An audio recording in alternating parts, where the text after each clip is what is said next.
ਅਕਾਲੀ ਦਲ ਦੀ leadership ਹੁੰਦੀ ਸੀ ਜਿਹੜੀ, ਉਹ ਤਿੰਨ ਧਿਰੀ ਲੀਡਰਸ਼ਿਪ ਹੁੰਦੀ ਸੀ। ਇੱਕ ਮੁੱਖ ਮੰਤਰੀ ਜਾਂ ਮੁੱਖ ਮੰਤਰੀ ਦਾ ਦਾਅਵੇਦਾਰ, ਉਹ ਕੈਂਡੀਡੇਟ ਜੀ, ਇੱਕ ਸ਼੍ਰੋਮਣੀ ਕਮੇਟੀ ਦਾ ਪ੍ਰਧਾਨ, ਇੱਕ ਅਕਾਲੀ ਦਲ ਦਾ ਪ੍ਰਧਾਨ। ਜੀ, ਇਹ ਤਿੰਨ ਬੰਦੇ ਤੈਅ ਕਰਦੇ ਸੀ ਸਾਰੀ ਲੀਡਰਸ਼ਿਪ। ਜਿਹੜਾ ਸ਼੍ਰੋਮਣੀ ਕਮੇਟੀ ਦਾ ਪ੍ਰਧਾਨ ਹੁੰਦਾ ਸੀ ਉਹ ਪਿਓਰਲੀ ਰਿਲੀਜੀਅਸ ਸੈਂਟੀਮੈਂਟਸ ਨੂੰ ਐਡਰੈਸ ਕਰਦਾ ਸੀ ਤੇ ਲੋਕਾਂ ਦੇ ਧਾਰਮਿਕ ਜਿਹੜੀਆਂ ਭਾਵਨਾਵਾਂ ਨੇ ਉਹਨਾਂ ਦੀ ਪੂਰਤੀ, ਉਹਨਾਂ ਦੇ ਵੱਲ ਧਿਆਨ ਦੇ ਕੇ ਇਹ ਕੰਮ ਕਰਦਾ ਸੀ। ਜਦੋਂ ਕਿ ਮੁੱਖ ਮੰਤਰੀ ਦਾ ਕੈਂਡੀਡੇਟ ਸੀ ਜਿਹੜਾ, ਉਹ ਕਿਸਾਨਾਂ, ਮਜ਼ਦੂਰਾਂ, ਵਪਾਰੀਆਂ ਤੇ ਦਲਿਤ ਵਰਗ ਦੇ ਜਿਹੜੇ ਲੋਕ ਨੇ, ਵੋਟਰ ਨੇ, ਉਹਨਾਂ ਨੂੰ ਅਪੀਲ ਕਰਦਾ ਸੀ ਕਿ ਇਹ ਸਾਰੇ ਜੁੜ ਕੇ ਅਕਾਲੀ ਦਲ ਨੂੰ ਵੋਟ ਪਾਉਣ ਤੇ ਅਕਾਲੀ ਦਲ ਇੱਕ ਖੇਤਰੀ ਪਾਰਟੀ ਹੈ। ਪਰੰਤੂ ਪਿਛਲੇ ਸਮੇਂ ਦੇ ਵਿੱਚ ਬਾਦਲ ਸਾਹਿਬ ਨੇ ਤਿੰਨੇ ਇਹ ਅਹੁਦਿਆਂ ਤੇ ਇਸ ਕਿਸਮ ਨਾਲ ਕਬਜ਼ਾ ਕਰ ਲਿਆ ਕਿ ਇੱਕ ਅਧਿਕਾਰ ਹੋ ਗਿਆ, ਜਿਹਨੂੰ ਕਹਿੰਦੇ ਵੀ ਮਤਲਬ ਸਾਰੇ ਫੈਸਲੇ ਇਕੱਲੇ ਬਾਦਲ ਸਾਹਿਬ ਨਹੀਂ ਲੈਣੇ ਹੁੰਦੇ ਸੀ।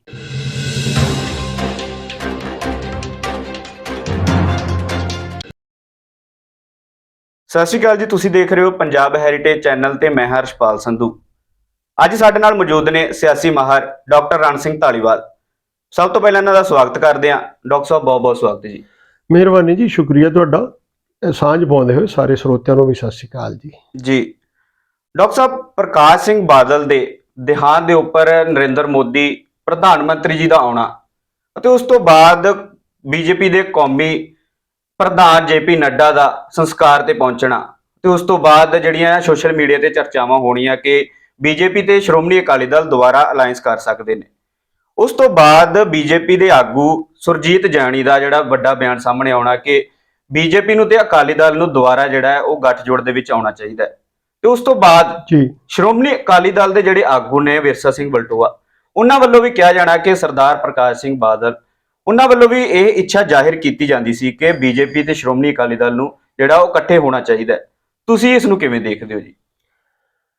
ਅਸਲ ਵਿੱਚ ਇਹ ਹੈ ਕਿ ਜੇਕਰ ਆਪਾਂ ਇਹਦਾ ਪਿਛੋਕੜ ਵੀ ਦੇਖਣਾ ਹੋਵੇ ਜੀ, ਜਾਂ ਜਿਹੜੀਆਂ ਇਹ ਘਟਨਾਵਾਂ ਨੂੰ ਅਸੀਂ ਦੇਖਦੇ ਹਾਂ, ਇੱਕ ਤੇ ਇਹ ਹੈ ਕਿ ਮੀਡੀਆ ਕੁਝ ਘਟਨਾਵਾਂ ਨੂੰ ਇੱਕਦਮ ਚਰਚਾ ਚ ਲੈ ਆਉਂਦਾ ਹੈ ਜੀ। ਇਸ ਨੂੰ ਇੱਕਦਮ ਏਦਾਂ ਦੇਖਣਾ ਮੈਨੂੰ ਲੱਗਦਾ ਬਹੁਤ ਤੁਰੰਤ ਵੱਡੀ ਸਿਆਣੀ ਗੱਲ ਨਹੀਂ ਹੋਏਗੀ ਜੀ, ਕਿਉਂਕਿ ਕਾਰਨ ਇਹਦਾ ਇਹ ਹੈ ਕਿ ਪ੍ਰਕਾਸ਼ ਸਿੰਘ ਬਾਦਲ ਜੀ ਜਿਹੜੇ ਸਾਬਕਾ ਮੁੱਖ ਮੰਤਰੀ ਰਹੇ, ਸਾਬਕਾ ਖੇਤੀ ਮੰਤਰੀ ਭਾਰਤ ਸਰਕਾਰ ਰਹੇ, ਉਸ ਕਰਕੇ ਲੋਕੀ ਉਹਨਾਂ ਨੂੰ ਜਾਣਦੇ ਨੇ। ਔਰ ਜਿਹੜਾ ਯੂਥ ਹੈ ਅੱਜ ਕੱਲ੍ਹ ਸੋਸ਼ਲ ਮੀਡੀਆ ਤੇ ਲੱਗਿਆ ਹੋਇਆ, ਉਹਨਾਂ ਨੂੰ ਇਹ ਲੱਗਦਾ ਹੈ ਕਿ ਸਿਰਫ ਇਹੀ ਰਹੇ। ਇਸ ਤੋਂ ਬਿਨਾਂ ਜਿਹੜੀ ਗੱਲ ਨੂੰ ਬਹੁਤ ਲੋਕ ਪੁਰਾਣੇ ਜਾਣਦੇ ਆ ਕਿ 1977 ਦੇ ਵਿੱਚ ਜਦੋਂ ਕਾਂਗਰਸ ਦਾ ਬਦਲ ਬਣ ਕੇ ਜੀ ਮੁਰਾਰਜੀ ਦੇਸਾਈ ਦੀ ਅਗਵਾਈ 'ਚ ਇੱਕ ਸਰਕਾਰ ਬਣੀ, ਉਸ ਸਮੇਂ ਸਰਦਾਰ ਪ੍ਰਕਾਸ਼ ਸਿੰਘ ਬਾਦਲ ਕਾਂਗਰਸ ਤੋਂ ਜਿਹੜੀਆਂ ਬਾਕੀ ਵਿਰੋਧੀ ਪਾਰਟੀਆਂ ਇਕੱਠੀਆਂ ਹੋਈਆਂ, ਉਹਨਾਂ ਦੇ ਵਿੱਚ ਅਕਾਲੀ ਦਲ ਦੀ ਅਤੇ ਸਰਦਾਰ ਪ੍ਰਕਾਸ਼ ਸਿੰਘ ਬਾਦਲ ਦੀ ਵਿਸ਼ੇਸ਼ ਭੂਮਿਕਾ ਰਹੀ ਜੀ। ਉਸ ਭੂਮਿਕਾ ਕਰਕੇ ਹਿੰਦੁਸਤਾਨ ਦੇ ਸਾਰੇ ਵੱਡੇ ਲੀਡਰ ਉਹਨਾਂ ਦਾ ਸਤਿਕਾਰ ਕਰਦੇ ਸੀ। ਉਹਨਾਂ ਦੀ ਉਮਰ ਇੰਨੀ ਵੱਡੀ ਸੀ, ਉਹਨਾਂ ਦਾ ਤਜਰਬਾ ਇੰਨਾ ਵੱਡਾ ਸੀ, ਜਿਹਦੇ ਕਰਕੇ ਮੈਨੂੰ ਲੱਗਦਾ ਹੈ ਕਿ ਜੇਕਰ ਪ੍ਰਧਾਨ ਮੰਤਰੀ ਜੀ ਇੱਥੇ ਆਏ ਜੀ, ਇਹਦੇ ਨਾਲ ਨਿਰਾਪੁਰਾ ਇਹ ਨਹੀਂ ਕਿ ਅਕਾਲੀ ਦਲ ਜਾਂ ਬਾਦਲ ਸਾਹਿਬ ਦਾ ਸਨਮਾਨ ਵਧਿਆ, ਇਹਦੇ ਨਾਲ ਪ੍ਰਧਾਨ ਮੰਤਰੀ ਜੀ ਦਾ ਵੀ ਸਨਮਾਨ ਵੀ ਵਧਿਆ ਜੀ। ਇਸ ਕਰਕੇ ਜਿਹੜੇ ਬਾਕੀ ਵੱਡੇ ਲੀਡਰ, ਜਿੱਦਾਂ ਤੁਸੀਂ ਕਹਿੰਦੇ ਹੋ ਕਿ ਭਾਰਤੀ ਜਨਤਾ ਪਾਰਟੀ ਦੇ ਕੌਮੀ ਪ੍ਰਧਾਨ ਆਏ ਜੀ, ਉਹਨਾਂ ਦਾ ਆਉਣਾ ਬਣਦਾ ਸੀ। ਹਾਲੇ ਵੀ ਮੈਨੂੰ ਲੱਗਦਾ ਕਿ ਭੋਗ ਤੇ ਵੀ ਕਾਫੀ ਸਾਰੇ ਲੀਡਰ ਉੱਥੇ ਦਿਖਾਈ ਦੇਣਗੇ ਜੀ। ਹੁਣ ਆਪਾਂ ਗੱਲ ਕਰੀਏ ਕਿ ਇਸ ਦੇ ਵਿੱਚੋਂ ਇੱਕ ਮੁੱਦਾ ਨਿਕਲਿਆ ਕਿ ਕੀ ਅਕਾਲੀ ਦਲ ਤੇ ਬੀਜੇਪੀ ਦਾ ਅਲਾਇੰਸ ਹੋ ਸਕਦਾ ਹੈ ਜੀ। ਇਹਦੀਆਂ ਸੰਭਾਵਨਾਵਾਂ ਜੇ ਬਾਦਲ ਸਾਹਿਬ ਜਿਉਂਦੇ ਰਹਿੰਦੇ ਫਿਰ ਵੀ ਪਈਆਂ ਸੀ ਤੇ ਹੁਣ ਵੀ ਪਈਆਂ। ਸਿਰਫ ਸਥਿਤੀ ਇਹ ਹੈ ਕਿ ਅਕਾਲੀ ਦਲ ਤੇ ਬੀਜੇਪੀ ਦਾ ਜਿਹੜਾ ਵੋਟਰ ਹੈ ਜੀ, ਉਹ ਵੱਖਰਾ ਵੱਖਰਾ ਹੈ। ਜਿਹੜਾ ਬੀਜੇਪੀ ਦਾ ਵੋਟਰ ਹੈ ਉਹ ਬੀਜੇਪੀ ਦਾ ਹੀ ਵੋਟਰ ਹੈ ਜੀ, ਜਿਹੜਾ ਅਕਾਲੀ ਦਲ ਦਾ ਵੋਟਰ ਹੈ ਉਹ ਅਕਾਲੀ ਦਲ ਦਾ ਹੀ ਵੋਟਰ ਹੈ। ਇਹਦੇ ਵਿੱਚ ਕਿਤੇ ਬਾਲਾ ਸਾਂਝ ਕੰਮ ਹੈ ਨਹੀਂ ਜੀ। ਇਸ ਕਰਕੇ ਜਦੋਂ ਇਹ ਅਲਾਇੰਸ ਹੁੰਦਾ ਹੈ, ਇਸ ਅਲਾਇੰਸ ਦਾ ਦੋਨੇ ਧਿਰਾਂ ਨੂੰ ਫਾਇਦਾ ਹੁੰਦਾ ਹੈ। ਜੇ ਆਉਣ ਵਾਲੇ ਸਮੇਂ 'ਚ ਵੀ ਅਲਾਇੰਸ ਹੋਏਗਾ ਤਾਂ ਦੋਨੇ ਧਿਰਾਂ ਨੂੰ ਇਸ ਦਾ ਫਾਇਦਾ ਹੋਏਗਾ। ਪਰ ਜਦੋਂ ਆਪਾਂ ਇਸ ਗੱਲ ਨੂੰ ਵਿਚਾਰਦੇ ਹਾਂ ਕਿ ਇਹ ਗੱਠਜੋੜ ਹੁੰਦਾ ਜਾਂ ਨਹੀਂ ਹੁੰਦਾ, ਤਾਂ ਉਸ ਦੇ ਵਿੱਚ ਇਹ ਹੈ ਕਿ ਜੇਕਰ ਇੱਕਦਮ ਆਪਾਂ ਕਹੀਏ ਕਿ ਸਿਰਫ ਬਾਦਲ ਸਾਹਿਬ ਦੇ ਸਵਰਗਵਾਸ ਹੋਣ ਤੋਂ ਤੁਰੰਤ ਬਾਅਦ ਸੰਭਾਵਨਾਵਾਂ ਬਣੀਆਂ ਨੇ, ਜੀ ਇਸ ਨਾਲ ਮੈਂ ਸਹਿਮਤ ਨਹੀਂ, ਕਿਉਂਕਿ ਬਾਦਲ ਸਾਹਿਬ ਦੇ ਹੁੰਦੇ ਵੀ ਉਨੀਆਂ ਸੰਭਾਵਨਾਵਾਂ ਸੀ ਤੇ ਬਾਦਲ ਸਾਹਿਬ ਦੇ ਜਾਣ ਤੋਂ ਬਾਅਦ ਵੀ ਉਨੀਆਂ ਹੀ ਸੰਭਾਵਨਾਵਾਂ ਹਨ, ਔਰ ਇਹ ਸੰਭਾਵਨਾਵਾਂ ਬਹੁਤ ਸਾਹਮਣੇ ਦਿਖਾਈ ਦੇ ਰਹੀਆਂ ਹਨ। ਦੋਨੇ ਧਿਰਾਂ ਨੂੰ ਇਹ ਚੀਜ਼ਾਂ ਸੂਟ ਕਰਦੀਆਂ ਹਨ। ਮੈਨੂੰ ਜੀ ਡਾਕਟਰ ਸਾਹਿਬ, ਜੇ ਗੱਠਜੋੜ ਹੁੰਦਾ ਹੈ ਬੀਜੇਪੀ ਤੇ ਅਕਾਲੀ ਦਲ ਦਾ, ਤੁਹਾਨੂੰ ਕੀ ਲੱਗਦਾ ਹੈ ਵੀ ਬੀਜੇਪੀ ਤੇ ਅਕਾਲੀ ਦਲ ਨੂੰ ਇਸ ਦਾ ਪੰਜਾਬ ਦੇ ਵਿੱਚ ਫਾਇਦਾ ਹੋ ਸਕਦਾ ਜੀ? ਦੇਖੋ, ਬੀਜੇਪੀ ਜਿਹੜੀ ਉਹ ਪਾਰਟੀ ਹੈ ਜਿਸ ਦੇ ਨਾਲ ਅਕਾਲੀ ਦਲ ਬਾਕੀ ਸਾਰੀਆਂ ਸਿਆਸੀ ਪਾਰਟੀਆਂ ਤੋਂ ਪਹਿਲਾਂ ਦਾ ਗੱਠਜੋੜ 'ਚ ਹੈ ਜੀ, ਹਿੰਦੁਸਤਾਨ ਪੱਧਰ ਤੇ ਆਪਾਂ ਦੇਖੀਏ। ਲੇਕਿਨ ਬੀਜੇਪੀ ਨੇ ਇੱਕ ਆਪਣੀ ਸ਼ੁਰੂ ਕੀਤੀ ਨੀਤੀ ਜੀ ਕਿ ਹੁਣ ਆਪਾਂ ਹੋਰ ਪੈਰ ਪਸਾਰੀਏ। ਉਸ ਪੈਰ ਪਸਾਰਨ ਦੇ ਰਿਜ਼ਲਟ ਵਜੋਂ, ਨਤੀਜੇ ਵਜੋਂ ਮਹਾਰਾਸ਼ਟਰ ਦੇ ਵਿੱਚ ਸ਼ਿਵ ਸੈਨਾ ਨਾਲ ਇਹਨਾਂ ਦੇ ਮਤਭੇਦ ਹੋ ਗਏ। ਪੈਰ ਪਸਾਰਨ ਦਾ ਮਤਲਬ ਇਹੀ ਹੈ ਕਿ ਵੱਡੇ ਭਾਈ ਦੇ ਰੋਲ ਚਾਹੀਏ। ਉੱਥੇ ਇਹਨਾਂ ਨੇ ਸ਼ਿਵ ਸੈਨਾ ਨੂੰ ਪਿੱਛੇ ਛੱਡ ਕੇ ਆਪਣਾ ਮੁੱਖ ਮੰਤਰੀ ਬਣਾਇਆ ਜੀ। ਇਸ ਤਰ੍ਹਾਂ ਹੀ ਬੀਜੇਪੀ ਦੇ ਨੇਤਾਵਾਂ ਨੂੰ ਲੱਗਦਾ ਕਿ ਪੰਜਾਬ 'ਚ ਵੀ ਮੁੱਖ ਮੰਤਰੀ ਬਣਨਾ ਹਾਲੇ ਉਹਨਾਂ ਦਾ ਸੰਭਵ ਨਹੀਂ ਹੈ, ਪਰੰਤੂ 117 ਵਿੱਚੋਂ ਸਿਰਫ 23 ਸੀਟਾਂ ਤੇ ਲੰਮਾ ਸਮਾਂ ਬੀਜੇਪੀ ਇਲੈਕਸ਼ਨ ਲੜਦੀ ਰਹੀ ਹੈ ਜੀ। ਪਿਛਲੀਆਂ 2 ਇਲੈਕਸ਼ਨਾਂ 'ਚ ਬੜਾ ਜ਼ੋਰ ਲਾਇਆ ਵੀ ਸਾਡੀਆਂ 28 ਕਰ ਦਿਓ, ਸਾਡੀਆਂ 30 ਕਰ ਦਿਓ ਨੈਗੋਸ਼ੀਏਸ਼ਨ 'ਚ। ਅਲਟੀਮੇਟਲੀ ਉਹ 23 ਤੇ ਹੀ ਗੱਲ ਲੜੀ ਰਹੀ ਜੀ। ਪਰੰਤੂ ਇਹ ਇਲੈਕਸ਼ਨ ਦੇ ਵਿੱਚ ਜਦੋਂ ਸਿਚੁਏਸ਼ਨ ਇਹ ਆਈ ਕਿ ਪਿਛਲੀ ਵਾਰੀ ਜਦੋਂ ਕਾਂਗਰਸ ਦੀ ਸਰਕਾਰ ਬਣੀ ਤਾਂ ਸਤਿਕਾਰਯੋਗ ਲੈਵਲ ਤੇ ਇਹਨਾਂ ਦੀਆਂ ਸੀਟਾਂ 18-19 ਆਈਆਂ ਜੀ ਅਕਾਲੀ ਦਲ ਦੀਆਂ ਤੇ 2 ਜਾਂ 3 ਆਈਆਂ ਭਾਜਪਾ ਦੀਆਂ। ਅਲਟੀਮੇਟਲੀ ਪ੍ਰਪੋਰਸ਼ਨ ਉਹ ਹੀ ਰਹਿ ਗਿਆ। ਪਰੰਤੂ ਇਸ ਇਲੈਕਸ਼ਨ 'ਚ ਬੀਜੇਪੀ ਕੋਲ ਆਈਆਂ 2 ਸੀਟਾਂ ਤੇ ਅਕਾਲੀ ਦਲ ਕੋਲ ਆਈਆਂ 3 ਜੀ। ਬੀਜੇਪੀ ਕੋਲ 2 ਆਈਆਂ 23 ਚੋਂ ਤੇ ਉਹਨਾਂ ਕੋਲੇ 3 ਆਈਆਂ ਬਾਕੀ ਰਹਿੰਦੀਆਂ ਸੀਟਾਂ ਚੋਂ ਜੀ। ਹੁਣ ਇਸ ਕਰਕੇ ਬੀਜੇਪੀ ਨੇ ਆਪਣਾ ਦਬਾਅ ਬਣਾਉਣਾ ਚਾਹਿਆ ਕਿ ਹੁਣ ਸਾਡਾ ਜਿਹੜਾ ਪ੍ਰਪੋਰਸ਼ਨ ਹੈ ਉਹ ਵਧਾਇਆ ਜਾਵੇ। ਤੇ ਦੂਜਾ, ਅਕਾਲੀ ਦਲ ਬਾਦਲ ਲਗਾਤਾਰ ਜਦੋਂ 2 ਵਾਰ ਸੱਤਾ ਤੋਂ ਬਾਹਰ ਹੋ ਜਾਂਦਾ ਹੈ ਤਾਂ ਉਹ ਤੇ ਵੀ ਪ੍ਰੈਸ਼ਰ ਆ ਜਾਂਦਾ ਹੈ ਕਿ ਐਸੀ ਗੱਲ ਨਾ ਹੋਵੇ ਕਿ ਆਪਾਂ ਬਿਲਕੁਲ ਹੀ ਜਿਹੜੀ ਸਾਡੀ ਸਿਆਸੀ ਜ਼ਮੀਨ ਹੈ ਉਹ ਖੋ ਬੈਠੀ ਹੈ ਜੀ। ਇਸ ਕਰਕੇ ਬੀਜੇਪੀ ਨੂੰ ਲੱਗ ਰਿਹਾ ਸੀ ਕਿ ਹੁਣ ਅਸੀਂ ਭਾਰੂ ਹੋਵਾਂਗੇ। ਅਕਾਲੀ ਦਲ ਇਸ ਤਰ੍ਹਾਂ ਦੀ ਸਥਿਤੀ 'ਚ ਫਸ ਗਿਆ ਖੇਤੀ ਕਾਨੂੰਨਾਂ ਵਾਲੇ ਚੱਕਰ 'ਚ। ਪਹਿਲਾਂ ਇਹ ਮਦਦ ਕਰ ਬੈਠੇ, ਫਿਰ ਇਹ ਪਿੱਛੇ ਹਟ ਬੈਠੇ ਜੀ। ਕੇਂਦਰ ਦੀ ਵਜ਼ਾਰਤ ਵੀ ਇਹਨਾਂ ਨੂੰ ਛੱਡਣੀ ਪਈ ਤੇ ਇੱਥੇ ਵੀ ਇਹਨਾਂ ਨੂੰ ਔਖਾ ਲੱਗਿਆ। ਪਰੰਤੂ ਸੱਤਾ 'ਚੋਂ ਬਾਹਰ ਰਹਿਣਾ ਵੀ ਕਿਸੇ ਸਿਆਸੀ ਪਾਰਟੀ ਲਈ ਬਹੁਤ ਔਖਾ ਹੁੰਦਾ। ਇਸ ਲਈ ਇਹ ਮਜਬੂਰੀ ਹੈ ਕਿ ਇਹ ਅਕਾਲੀ ਦਲ ਨੂੰ ਵੀ ਲੱਗ ਰਿਹਾ ਹੈ ਕਿ ਚਲੋ ਜੇ ਕੇਂਦਰ ਦੀ ਸੱਤਾ 'ਚ ਅਸੀਂ ਭਾਈਵਾਲ ਹੋਈਏ ਤਾਂ ਘੱਟੋ ਘੱਟ ਇਹ ਤੇ ਸਾਡਾ ਪ੍ਰਭਾਵ ਬਣਿਆ ਰਹੇ, ਇੱਥੇ ਸਾਡੇ ਕੰਮਕਾਰ ਹੁੰਦੇ ਰਹਿਣ, ਵਰਕਰ ਸਾਡੇ ਨਾਲ ਜੁੜਿਆ ਰਹੇ ਜੀ। ਵਾਈਸ ਵਰਸਾ ਜਿਹੜਾ ਇੱਕ ਐਲੀਗੇਸ਼ਨ ਬੀਜੇਪੀ ਤੇ ਲੱਗਦਾ ਹੈ ਕਿ ਬੀਜੇਪੀ ਜਿਹੜੀਆਂ ਘੱਟ ਗਿਣਤੀ ਕੌਮਾਂ ਨੇ ਉਹਨਾਂ ਦੀ ਵਿਰੋਧੀ ਹੈ। ਜੇਕਰ ਬੀਜੇਪੀ ਅਕਾਲੀ ਦਲ ਨੂੰ ਨਾਲ ਰੱਖਦੀ ਹੈ ਤਾਂ ਬੀਜੇਪੀ ਤੇ ਵੀ ਇਹ ਪ੍ਰਭਾਵ ਜਾਂਦਾ ਹੈ ਕਿ ਉਹਨਾਂ ਕੋਲ ਇੱਕ ਦਲੀਲ ਹੈ ਕਿ ਦੇਖੋ ਅਸੀਂ ਵਿਰੋਧੀ ਨਹੀਂ ਹਾਂ, ਇਹ ਵੀ ਤੇ ਘੱਟ ਗਿਣਤੀ ਨੇ, ਇਹ ਸਾਡੇ ਨਾਲ ਠੀਕ ਚੱਲ ਰਹੇ ਨੇ। ਸੋ ਇਸ ਸਿਚੁਏਸ਼ਨ 'ਚ ਦੋਨਾਂ ਦੇ, ਮੈਂ ਫਿਰ ਕਹਿਣਾ ਕਿ ਸੰਭਾਵਨਾਵਾਂ ਦੋਨਾਂ ਦੀਆਂ ਬਰਾਬਰ ਪਈਆਂ ਨੇ। ਫਾਇਦਾ ਕੱਲੀ ਬੀਜੇਪੀ ਨੂੰ ਨਹੀਂ, ਫਾਇਦਾ ਅਕਾਲੀ ਦਲ ਨੂੰ ਵੀ ਹੋਣਾ ਹੈ ਜੀ, ਫਾਇਦਾ ਬੀਜੇਪੀ ਨੂੰ ਵੀ ਹੋਣਾ ਹੈ। ਪਰੰਤੂ ਜਿਹੜੀਆਂ ਸਥਿਤੀਆਂ ਨੇ ਇਹ ਮੈਨੂੰ ਲੱਗਦਾ ਹਲੇ ਧੁੰਦਲਾ ਸਾਰਾ ਕੁਝ। ਇਹ ਸਥਿਤੀ ਸਾਫ਼ ਹੋਏਗੀ ਕਿ ਜੇਕਰ ਆਉਣ ਵਾਲੇ ਸਮੇਂ 'ਚ ਜਿਵੇਂ ਚਰਚਾ 'ਚ ਹੈ ਕਿ ਉੱਥੇ ਟਫ ਕੰਪੀਟੀਸ਼ਨ 'ਚ ਹੈ ਕਰਨਾਟਕਾ 'ਚ ਬੀਜੇਪੀ, ਉੱਥੇ ਸਰਕਾਰ ਲੂਜ਼ ਕਰ ਜਾਂਦੀ ਹੈ। ਇਸ ਤੋਂ ਅੱਗੇ ਫੇਰ ਆਉਣ ਵਾਲੇ ਕਈ ਸੂਬਿਆਂ 'ਚ ਫਟਾਫਟ ਦਸੰਬਰ ਤੋਂ ਪਹਿਲਾਂ 3-4 ਹੋਰ ਸੂਬਿਆਂ 'ਚ ਸਰਕਾਰਾਂ ਬਣਨੀਆਂ ਨੇ। ਜੇ ਬੀਜੇਪੀ ਦਾ ਗ੍ਰਾਫ ਥੱਲੇ ਆ ਜਾਂਦਾ ਹੈ ਤਾਂ ਫਿਰ ਹੋ ਸਕਦਾ ਹੈ ਬੀਜੇਪੀ ਵੀ ਝੁਕ ਕੇ ਇਹ ਸਮਝੌਤੇ 'ਚ ਆ ਜਾਵੇ। ਨਹੀਂ, ਉਹਨਾਂ ਨੇ ਅਕਾਲੀ ਦਲ ਨੂੰ ਹੋਰ ਦਬਾਉਣਾ ਹੈ। ਪਰੰਤੂ ਪਿਛਲੇ ਸਮੇਂ ਦੇ ਵਿੱਚ ਅਕਾਲੀ ਦਲ ਨੇ ਵੀ ਆਪਣੀ ਜ਼ਮੀਨ ਜਿਹੜੀ ਹੈ ਉਹ ਕਾਫੀ ਗਵਾਈ ਹੈ ਸਿਆਸੀ ਪਿੜ 'ਚ। ਜਿਹੜੀ ਸਿਆਸੀ ਜ਼ਮੀਨ ਹੈ ਉਹਦੇ ਕਰਕੇ ਉਹ ਅਕਾਲੀ ਦਲ ਵੀ ਦਬਾਅ 'ਚ ਹੈ ਕਿ ਉਹ ਲੇਕਿਨ ਨੈਗੋਸ਼ੀਏਸ਼ਨ 'ਚ ਦੇਖੋ ਗੱਲ ਕਿੱਥੇ ਕੁ ਮੁੱਕਦੀ ਹੈ, ਮੁੱਕ ਸਕਦੀ ਹੈ ਜਾਂ ਨਹੀਂ ਮੁੱਕ ਸਕਦੀ। ਕਿਉਂਕਿ ਜਦੋਂ ਕੁਝ ਲੀਡਰ ਬਿਆਨ ਦੇ ਦਿੰਦੇ ਨੇ ਕਿ ਬੀਜੇਪੀ ਹੁਣ ਵੱਡੇ ਭਰਾ ਦੇ ਰੋਲ 'ਚ ਆਊਗੀ, ਮੈਨੂੰ ਇਹ ਲੱਗਦਾ ਕਿ ਅਕਾਲੀ ਦਲ ਉਸ ਲੈਵਲ ਤੇ ਜਾ ਕੇ ਇਹ ਸਮਝੌਤਾ ਨਹੀਂ ਹੋਣਾ। ਪਰੰਤੂ ਜਿਹੜੀ ਫਾਇਦੇ ਵਾਲੀ ਗੱਲ ਹੈ, ਫਾਇਦਾ ਇਸ ਦਾ ਦੋਵਾਂ ਧਿਰਾਂ ਨੂੰ ਹੀ ਰਹੇਗਾ। ਜੀ ਡਾਕਟਰ ਸਾਹਿਬ, ਸ਼੍ਰੋਮਣੀ ਅਕਾਲੀ ਦਲ ਦੇ ਜਿਹੜੇ ਥੰਮ ਕਹਿਲਾਏ ਜਾਣ ਵਾਲੇ ਸਰਦਾਰ ਪ੍ਰਕਾਸ਼ ਸਿੰਘ ਬਾਦਲ ਦੇ ਦੇਹਾਂਤ ਤੋਂ ਬਾਅਦ ਸ਼੍ਰੋਮਣੀ ਅਕਾਲੀ ਦਲ ਦੀ ਤੁਸੀਂ ਭਵਿੱਖ ਨੂੰ ਕਿਸ ਤਰੀਕੇ ਨਾਲ ਦੇਖਦੇ ਹੋ?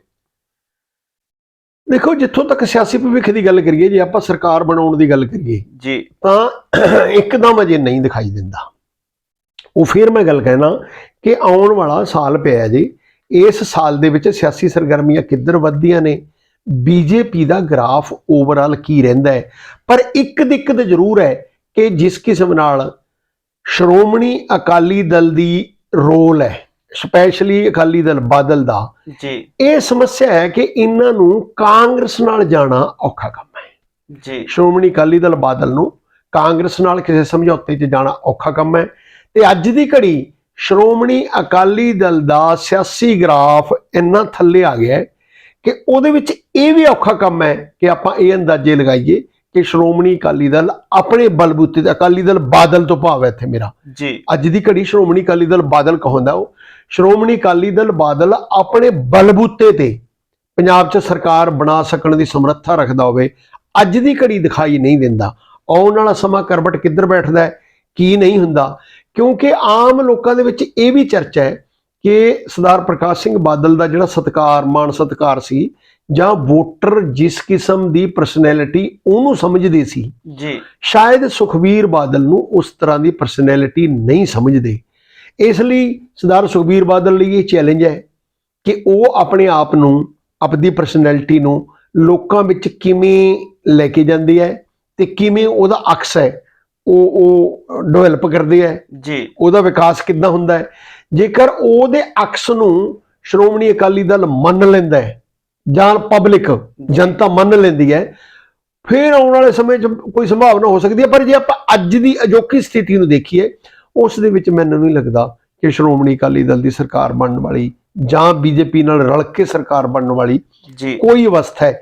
ਇਹੀ ਕਾਰਨ ਹੈ ਕਿ ਅਕਾਲੀ ਦਲ ਦੇ ਲੀਡਰ ਤੇ ਬੀਜੇਪੀ ਦੇ ਲੀਡਰ ਦੋਵੇਂ ਅੰਦਰੋਂ ਤਤਪਰ ਨੇ ਵੀ ਜੇ ਕਿਸੇ ਤਰ੍ਹਾਂ ਸਾਡਾ ਸਮਝੌਤਾ ਹੋ ਜੇ। ਉਹ ਟਰਮਸ ਕੰਡੀਸ਼ਨ ਦੇ ਵਿੱਚ ਜਦੋਂ ਨੈਗੋਸ਼ੀਏਸ਼ਨ ਹੋਊਗੀ, ਹੋ ਸਕਦਾ ਨਹੀਂ ਹੋ ਸਕਦਾ, ਉਹ ਸਮੇਂ ਦੀ ਗੱਲ ਹੋਊਗੀ। ਜੀ ਡਾਕਟਰ ਸਾਹਿਬ, ਜੇ ਸ਼੍ਰੋਮਣੀ ਅਕਾਲੀ ਦਲ ਤੇ ਬੀਜੇਪੀ ਦੀ ਆਪਸ ਦੇ ਵਿੱਚ ਗੱਠਜੋੜ ਹੁੰਦੀ ਹੈ, ਜਿਵੇਂ ਤੁਸੀਂ ਦੱਸਿਆ ਵੀ ਜਿਹੜੀ ਬੀਜੇਪੀ ਦੇ ਅਲੱਗ ਜਿਹੜੀ ਵੋਟ ਸ਼ੇਅਰ ਹੈ ਆਪਣਾ ਪੰਜਾਬ ਦੇ ਵਿੱਚ, ਤੇ ਜਿਹੜਾ ਸ਼੍ਰੋਮਣੀ ਅਕਾਲੀ ਦਲ ਉਹ ਅਲੱਗ ਹੈ, ਜੇ ਇਹ ਦੋਵੇਂ ਇਕੱਠੇ ਹੁੰਦੇ ਨੇ, ਤੁਹਾਨੂੰ ਲੱਗਦਾ ਵੀ ਜਿਹੜਾ ਅੱਗੇ 2027 ਦੇ ਵਿੱਚ ਇਲੈਕਸ਼ਨ ਦੇ ਵਿੱਚ ਜਿਹੜੇ ਇਹ ਸਰਕਾਰ ਬਣਾਉਣ ਦੀ ਕੋਈ ਸੰਭਾਵਨਾਵਾਂ ਲੱਗਦੀਆਂ ਹੁਣ? ਦੇਖੋ, ਹੁਣ ਇੱਕ ਸਿਚੁਏਸ਼ਨ ਇਹ ਹੋ ਗਈ ਕਿ ਨੈਸ਼ਨਲ ਲੈਵਲ ਤੇ ਬੀਜੇਪੀ ਦਾ ਵਿਰੋਧ ਦਿਖਾਈ ਦੇ ਰਿਹਾ, ਕਿਉਂਕਿ 10 ਸਾਲਾਂ ਤੋਂ ਸਰਕਾਰ ਹੈ, ਜਿਹਨੂੰ ਅਸੀਂ ਐਂਟੀ ਇਨਕੰਬੈਂਸੀ ਸਰਕਾਰ ਦਾ ਵਿਰੋਧ ਕਹਿੰਦੇ ਹੁੰਦੇ ਆ, ਜੀ ਉਹ ਹੋਣਾ ਲਾਜ਼ਮੀ ਹੁੰਦਾ ਹੈ। ਉਸ ਤੋਂ ਬਿਨਾਂ ਕਰੋਨਾ ਹੋ ਗਿਆ, ਆਰਥਿਕ ਮੰਦਹਾਲੀ ਹੋ ਗਈ, ਬੇਰੁਜ਼ਗਾਰੀ ਪੀਕ ਤੇ ਚਲੀ ਗਈ। ਜਿਹੜੇ ਇਹ ਮੁੱਦੇ ਨੇ, ਮਹਿੰਗਾਈ ਹੈ, ਇਹ ਮੁੱਦੇ ਵੀ ਕਈ ਕਾਰਨਾਂ ਕਰਕੇ ਲੋਕਾਂ 'ਚ ਚਰਚਿਤ ਨੇ ਤੇ ਲੋਕ ਹੋ ਸਕਦਾ ਇਹਨਾਂ ਮੁੱਦਿਆਂ ਦੇ ਉੱਤੇ ਵੀ ਵੋਟ ਪਾਉਣ। ਜੀ ਇਸ ਕਰਕੇ ਅਕਾਲੀ ਦਲ ਥੋੜਾ ਜਿਹਾ ਪੈਰ ਇਸ ਲਈ ਪਿੱਛੇ ਖਿੱਚੂਗਾ ਕਿ ਨੈਸ਼ਨਲ ਲੈਵਲ ਤੇ ਕੀ ਬੀਜੇਪੀ ਦਾ ਇਮੇਜ ਸੁਧਰਦਾ ਜਾਂ ਨਹੀਂ, ਜਿਹੜੀ ਗੱਲ ਮੈਂ ਪਹਿਲਾਂ ਦੱਸ ਕੇ ਹਟਿਆ।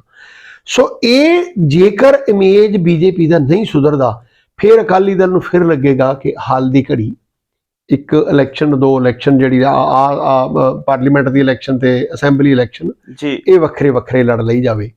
ਪਰੰਤੂ ਇੱਕ ਇਹ ਵੀ ਡਰ ਬਣਿਆ ਹੋਇਆ ਅਕਾਲੀ ਦਲ ਦਾ, ਜਿਸ ਕਿਸਮ ਨਾਲ ਸੰਗਰੂਰ ਵਿੱਚ ਸ਼੍ਰੋਮਣੀ ਅਕਾਲੀ ਦਲ 5ਵੇਂ ਨੰਬਰ ਤੇ ਚਲਾ ਗਿਆ। ਮੈਨੂੰ ਨਹੀਂ ਪਤਾ ਹੁਣ ਜਲੰਧਰ ਕੀ ਪੋਜੀਸ਼ਨ ਰਹਿੰਦੀ ਹੈ, ਇੱਥੇ ਬੜਾ ਦਾਅ ਪੇਚ ਲੱਗਿਆ। ਜੇਕਰ ਜਲੰਧਰ ਸ਼੍ਰੋਮਣੀ ਅਕਾਲੀ ਦਲ ਬਾਦਲ ਦਾ ਕੈਂਡੀਡੇਟ ਦੂਜੇ ਨੰਬਰ ਤੇ ਆਉਣ 'ਚ ਕਾਮਯਾਬ ਹੋ ਜਾਂਦਾ, ਦੇਖੋ ਹਾਲ ਦੀ ਘੜੀ ਮੈਨੂੰ ਨਹੀਂ ਲੱਗ ਰਿਹਾ ਵੀ ਉਹ ਜਿੱਤਣ ਦੇ ਨੇੜੇ ਤੇੜੇ ਹੈ, ਪਰ ਜੇ ਉਹ ਦੂਜੇ ਨੰਬਰ ਤੇ ਆਉਣ 'ਚ ਵੀ ਕਾਮਯਾਬ ਹੋ ਜਾਂਦਾ ਹੈ, ਫੇਰ ਜ਼ਰੂਰ ਲੱਗਦਾ ਹੈ ਕਿ ਇਹਦਾ ਅਕਸ ਸੁਧਰੇਗਾ ਤੇ ਲੋਕਾਂ 'ਚ ਇੱਕ ਗੱਲ ਜਾਏਗੀ ਕਿ ਅਕਾਲੀ ਦਲ ਪਹਿਲਾਂ ਨਾਲੋਂ ਉਹ 'ਚ ਕੋਈ ਸੁਧਾਰ ਹੋ ਰਿਹਾ ਹੈ, ਲੋਕਾਂ ਦੇ ਵਿੱਚ ਜਿਹੜੀ ਉਹਦੀ ਹਰਮਨ ਪਿਆਰਤਾ ਹੈ ਉਹ ਪਹਿਲਾਂ ਨਾਲੋਂ ਵੱਧ ਰਹੀ ਹੈ। ਇਸ ਕਰਕੇ ਸਿਚੁਏਸ਼ਨ ਬਣ ਸਕਦੀ ਹੈ। ਪਰ ਇਸ ਦੇ ਨਾਲ ਹੀ ਇੱਕ ਜਿਹੜੀ ਵੱਡੀ ਪ੍ਰੋਬਲਮ ਜਿਹੜੀ ਆ ਰਹੀ ਹੈ, ਉਹ ਇਸ ਤਰ੍ਹਾਂ ਦੀ ਆ ਰਹੀ ਹੈ ਕਿ ਸਰਦਾਰ ਪ੍ਰਕਾਸ਼ ਸਿੰਘ ਬਾਦਲ ਜਿਹੜੇ ਸੀਗੇ, ਜੇ ਆਪਾਂ ਥੋੜਾ ਜਿਹਾ ਮੈਂ ਇੱਕ ਮਿੰਟ ਪਿਛੋਕੜ ਚਲਾਉਂਗਾ ਜੀ ਕਿ ਅਕਾਲੀ ਦਲ ਦੀ ਲੀਡਰਸ਼ਿਪ ਹੁੰਦੀ ਸੀ ਜਿਹੜੀ, ਉਹ ਤਿੰਨ ਧਿਰੀ ਲੀਡਰਸ਼ਿਪ ਹੁੰਦੀ ਸੀ। ਇੱਕ ਮੁੱਖ ਮੰਤਰੀ ਜਾਂ ਮੁੱਖ ਮੰਤਰੀ ਦਾ ਦਾਅਵੇਦਾਰ, ਉਹ ਕੈਂਡੀਡੇਟ, ਜੀ ਇੱਕ ਸ਼੍ਰੋਮਣੀ ਕਮੇਟੀ ਦਾ ਪ੍ਰਧਾਨ, ਇੱਕ ਅਕਾਲੀ ਦਲ ਦਾ ਪ੍ਰਧਾਨ। ਜੀ ਇਹ ਤਿੰਨ ਬੰਦੇ ਤੈਅ ਕਰਦੇ ਸੀ ਸਾਰੀ ਲੀਡਰਸ਼ਿਪ। ਜਿਹੜਾ ਸ਼੍ਰੋਮਣੀ ਕਮੇਟੀ ਦਾ ਪ੍ਰਧਾਨ ਹੁੰਦਾ ਸੀ ਉਹ ਪਿਓਰਲੀ ਰਿਲੀਜੀਅਸ ਸੈਂਟੀਮੈਂਟਸ ਨੂੰ ਐਡਰੈਸ ਕਰਦਾ ਸੀ ਤੇ ਲੋਕਾਂ ਦੇ ਧਾਰਮਿਕ ਜਿਹੜੀਆਂ ਭਾਵਨਾਵਾਂ ਨੇ ਉਹਨਾਂ ਦੀ ਪੂਰਤੀ, ਉਹਨਾਂ ਦੇ ਵੱਲ ਧਿਆਨ ਦੇ ਕੇ ਇਹ ਕੰਮ ਕਰਦਾ ਸੀ। ਜਦੋਂ ਕਿ ਮੁੱਖ ਮੰਤਰੀ ਦਾ ਕੈਂਡੀਡੇਟ ਸੀ ਜਿਹੜਾ, ਉਹ ਕਿਸਾਨਾਂ, ਮਜ਼ਦੂਰਾਂ, ਵਪਾਰੀਆਂ ਤੇ ਦਲਿਤ ਵਰਗ ਦੇ ਜਿਹੜੇ ਲੋਕ ਨੇ, ਵੋਟਰ ਨੇ, ਉਹਨਾਂ ਨੂੰ ਅਪੀਲ ਕਰਦਾ ਸੀ ਕਿ ਇਹ ਸਾਰੇ ਜੁੜ ਕੇ ਅਕਾਲੀ ਦਲ ਨੂੰ ਵੋਟ ਪਾਉਣ ਤੇ ਅਕਾਲੀ ਦਲ ਇੱਕ ਖੇਤਰੀ ਪਾਰਟੀ ਹੈ।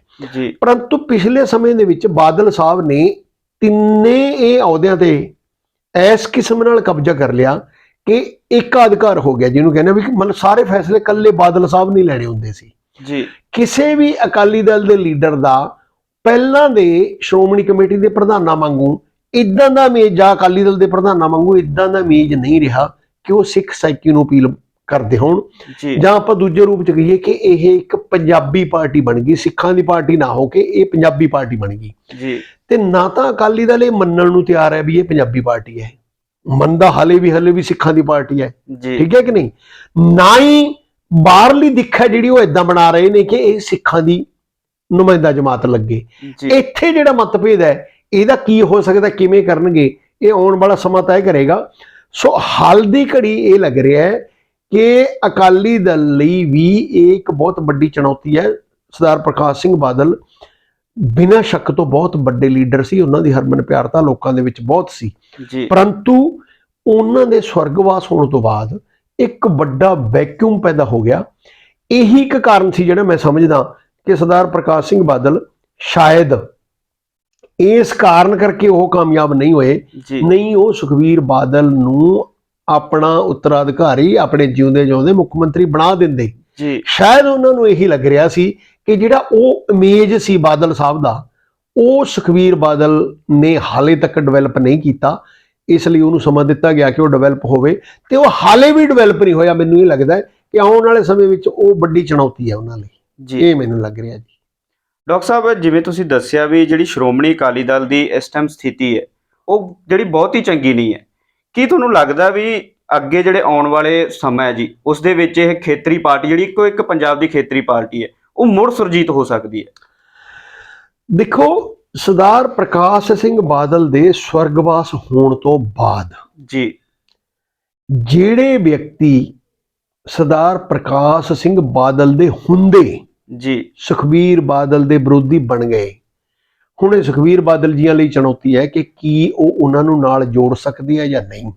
ਇੱਕ ਦੂਜਾ, ਜਿਹੜੇ ਲੋਕ ਸਰਦਾਰ ਬਾਦਲ ਦੇ ਇੰਪ੍ਰੈਸ਼ਨ ਕਰਕੇ ਚੁੱਪ ਸੀ, ਬਹੁਤ ਸਾਰੇ ਅਕਾਲੀ ਦਲ ਦੇ ਲੀਡਰਾਂ ਨੇ ਸਰਦਾਰ ਬਾਦਲ ਦੇ ਮੂੰਹ ਨੂੰ ਇੱਕ ਚੁੱਪੀ ਧਾਰੀ ਹੋਈ ਸੀ, ਹੁਣ ਉਹ ਸੁਖਬੀਰ ਬਾਦਲ ਨਾਲ ਕਿਵੇਂ ਵਿਚਰਦੇ ਨੇ, ਜਾਂ ਆਪਾਂ ਦੂਜੇ ਰੂਪ 'ਚ ਇਹ ਕਹਿ ਲਈਏ ਕਿ ਕੀ ਅਕਾਲੀ ਦਲ ਬਾਦਲ ਸਾਹਿਬ ਦੀ ਵੱਡੇ ਬਾਦਲ ਸਾਹਿਬ ਦੀ ਗੈਰ ਹਾਜ਼ਰੀ 'ਚ ਸੁਖਬੀਰ ਬਾਦਲ ਜੀ ਨੂੰ ਆਪਣਾ ਨੇਤਾ ਮੰਨਦਾ ਕਿ ਨਹੀਂ ਮੰਨਦਾ, ਜਾਂ ਦੂਜੇ ਰੂਪ 'ਚ ਇਹ ਕਹਿ ਲਈਏ ਕਿ ਸੁਖਬੀਰ ਬਾਦਲ ਦੇ ਵਿੱਚ ਇਹ ਸਮਰੱਥਾ ਹੈ ਕਿ ਉਹ ਆਪਣੀ ਅਗਵਾਈ ਦੇ ਵਿੱਚ ਇਹ ਨਿਸ਼ਚਿਤ ਕਰਨ ਕਿ ਅਕਾਲੀ ਦਲ ਦੇ ਸਾਰੇ ਨੇਤਾਵਾਂ ਨੂੰ ਲੱਗੇ ਕਿ ਹੁਣ ਅਸੀਂ ਸੇਫ ਹਾਂ, ਇੱਥੇ ਸਾਡੀ ਗੱਲ ਚੱਲੂਗੀ, ਜਿਸ ਦੀ ਸੰਭਾਵਨਾ ਮੈਨੂੰ ਘੱਟ ਲੱਗਦੀ ਹੈ ਹਾਲ ਦੀ ਘੜੀ।